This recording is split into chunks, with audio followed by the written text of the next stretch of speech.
नमस्कार, आप देख रहे हैं स्काईनेट टीवी इंडिया। पेश आज के मुख्य समाचार। नए संसद भवन की सुरक्षा में चूक मामले के बाद नए और पुराने पार्लियामेंट बिल्डिंग की सुरक्षा की जिम्मेदारी सेंट्रल रिजर्व पुलिस फोर्स यानी सीआरपीएफ से हटाकर सेंट्रल इंडस्ट्रियल सिक्योरिटी फोर्स यानी सीआईएसएफ को सौंपी गई है। 20 मई से सीआईएसएफ के 3300 जवान संसद की सुरक्षा में तैनात रहेंगे। सुप्रीम कोर्ट में कल 3 नए आपराधिक कानूनों को लेकर सुनवाई होगी। 3 नए आपराधिक कानून 1 जुलाई 2024 से लागू हो जाएंगे।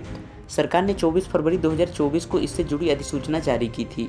यानी इंडियन पीनल कोड आईपीसी की जगह भारतीय न्याय संहिता, क्रिमिनल प्रोसीजर कोड सीआरपीसी की जगह भारतीय नागरिक सुरक्षा संहिता और एविडेंस एक्ट की जगह भारतीय साक्ष्य अधिनियम लागू हो जाएगा।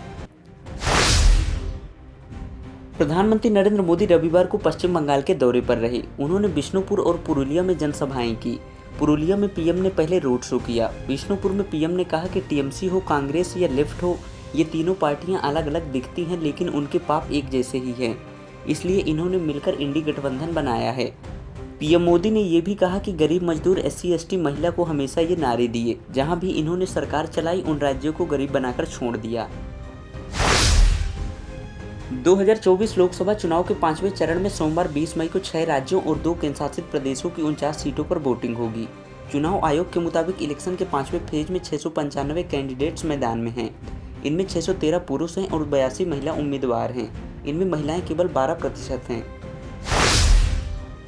आम आदमी पार्टी की राज्यसभा सांसद स्वाति मालीवाल मारपीट केस में रविवार को दिल्ली पुलिस एक बार फिर अरविंद केजरीवाल के घर पहुंची और सीसीटीवी फुटेज और डीवीआर कलेक्ट किए। न्यूज एजेंसी एएनआई ने सूत्रों के हवाले से बताया कि पुलिस को सीसीटीवी से छेड़खानी की आशंका है। क्राइम सीक्वेंस का प्रॉपर फुटेज पुलिस को नहीं मिला है। एक्सपर्ट इसकी जांच करेंगे। 18 मई को दिल्ली की 30 हजारी कोर्ट ने मारपीट के आरोपी और सीएम अरविंद केजरीवाल के पर्सनल असिस्टेंट विभव कुमार को 5 दिन के पुलिस रिमांड पर भेज दिया है। एयर इंडिया एक्सप्रेस की बेंगलुरु से कोच्चि जा रही फ्लाइट के इंजन में शनिवार देर रात अचानक आग लग गई। इसके बाद फ्लाइट की बेंगलुरु एयरपोर्ट पर इमरजेंसी लैंडिंग करनी पड़ी। सभी 179 पैसेंजर्स और 6 क्रू मेंबर्स को सुरक्षित बाहर निकाल लिया गया।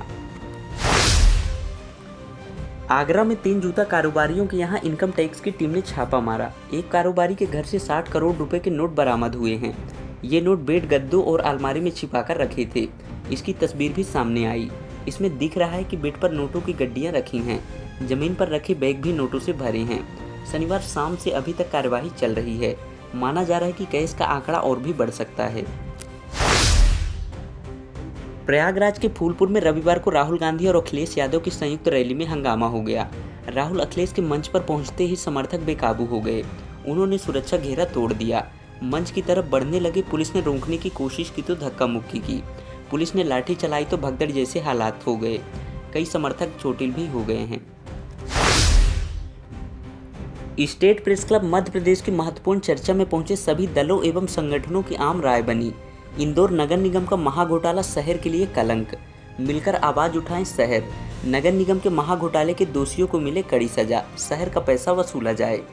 इंदौर नगर निगम का फर्जी बिलों के आधार पर करोड़ों के भुगतान लेने का महाघोटाला शहर के ऊपर कलंक है।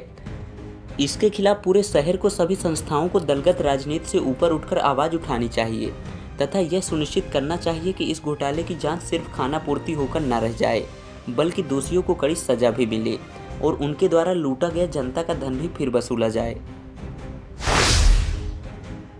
मध्य प्रदेश का दतिया रविवार को देश का सबसे गर्म शहर रहा। वहां पारा 47.5 डिग्री सेल्सियस दर्ज किया गया।